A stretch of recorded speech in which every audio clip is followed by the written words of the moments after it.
orduan guk ikusten genuen garrantzitsua ebaluazioarena mahai gainean jartzea, bereziki ikasturte honetan emango direlako maiatzan ebaluazio mordoa, errebalidak, pisako azterketak, baina baita ere ikusten dugulako sistema bera ardatza hartzen duela ebaluazioaren bidez. Egun eta ze ebaluatzen dugun horren arabera eraikitzen dugun nahi duguna. Ebaluazioaren gaia hezkuntza sistema propioaren eraikuntzan zentrala dela iruditzen zaigu.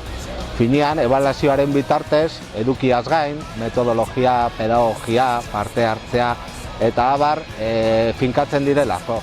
Bestelako ebaluazio eredu baten aldeko urratsak eman nahi ditugu, finean egungoa ikusten dugulako hobekuntzara bideratuta baina zigortzera dijoala.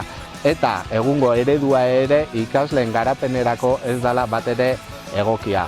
Orduan gure asmoa izango litzateke bestelako ebaluazio eredu baten aldeko urratsak ematearena, oinarria jartzearena eta gainera oinarri horiek hezkuntza komunitatearekin adostu eta implementatzen. Uste dugu ere aukera berriak daudela eta aurretik egindako lan horri segida emateko eta herri bezala aurrera egiteko.